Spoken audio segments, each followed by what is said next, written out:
Some names fade into history, but others become warnings. Jeffrey Dahmer's is one of them. What turns a seemingly ordinary man into a figure of national infamy? This isn't just a story about one person. It's a story about the society that overlooked him, the systems that failed to stop him, and the lessons we are still learning today. We'll explore the mind behind the headlines, the investigation that unraveled a nightmare, and the critical questions his case forces us to ask about ourselves.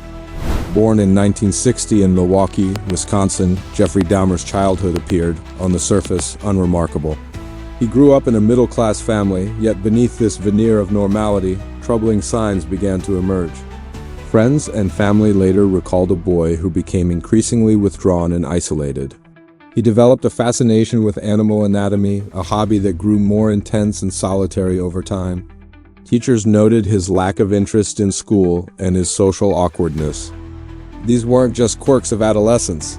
They were early warning signs, red flags of a deeply troubled mind that went largely unaddressed.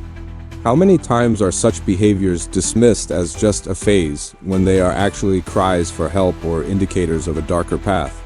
Despite his inner turmoil, Dahmer managed to construct a facade of normalcy. After a brief stint in college and the Army, he held a steady job at a chocolate factory in Milwaukee. To his coworkers and neighbors, he was quiet, reserved, and unremarkable. He paid his rent, went to work, and kept to himself. This ability to compartmentalize his life is one of the most chilling aspects of his story. It demonstrates how easily the most profound darkness can hide behind a mask of the mundane. He lived a double life, one that was perfectly ordinary on the outside, while a horrifying secret reality unfolded behind the closed door of his apartment. This raises a difficult question: how well do we truly know the people around us? When investigators finally pieced together the timeline of his crimes, they uncovered a disturbing pattern. His methods were methodical, almost ritualistic. The focus for law enforcement wasn't on the gruesome details, but on understanding the behavioral signatures he left behind. These patterns were crucial for profiling and understanding his psychology. He targeted a specific demographic of victims, luring them with promises of money or companionship.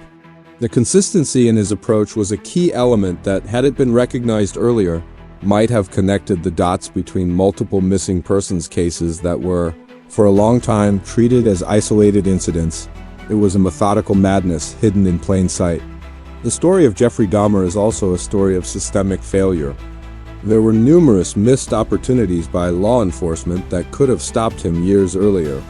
One of the most infamous incidents occurred in May 1991, just 2 months before his final arrest. Police were called to his apartment after a dazed and incoherent teenager was found wandering outside.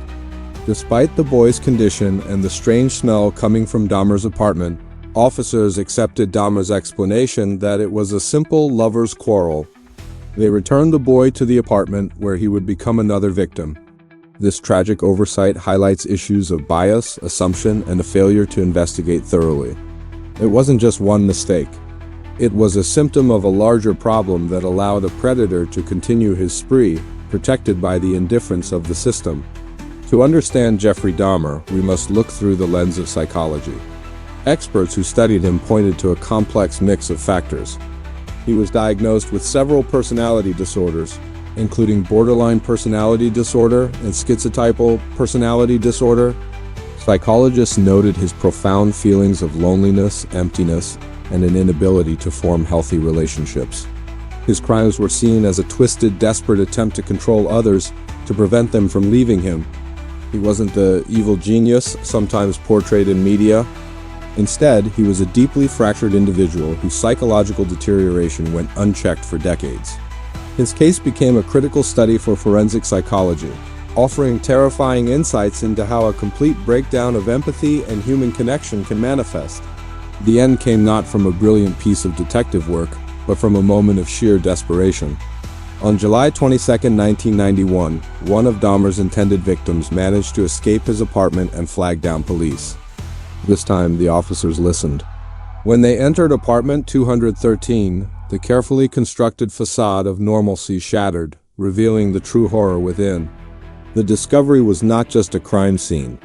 It was a scene that defied comprehension, sending shockwaves through the Milwaukee Police Department and soon the entire world.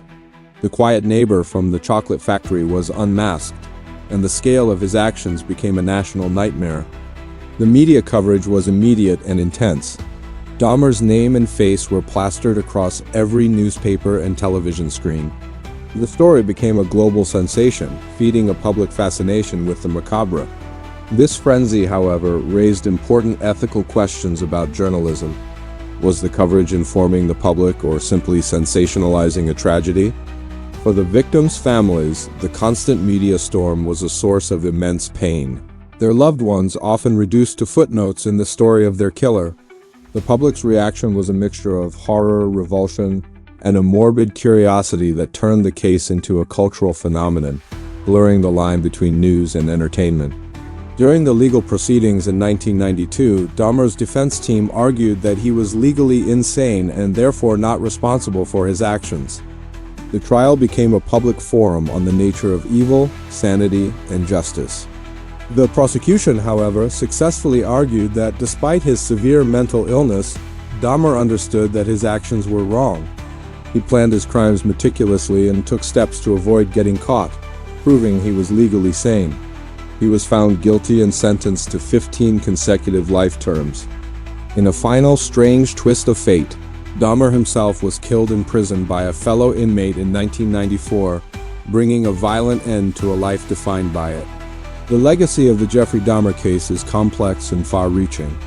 It led to significant changes in law enforcement, including improved protocols for missing persons cases and better training for officers to recognize and respond to suspicious circumstances. The case forced a painful public conversation about social indifference and the biases that allowed Dahmer's crimes to go unnoticed for so long. It remains a stark reminder that monsters are not mythical beasts. They can be the quiet people next door. His story serves not to glorify a killer, but to honor the victims by learning from the failures that allowed their lives to be taken. It compels us to be more vigilant, more compassionate, and more willing to see the warning signs we might otherwise ignore. The echoes of Apartment 213 challenge us to build a society where no one is invisible and no cry for help goes unheard. Thank you for joining us for this deep dive into a pivotal case in criminal history. If you believe in the power of education and understanding the past to build a safer future, please subscribe for more in-depth documentaries and historical analyses. Stay curious and stay aware.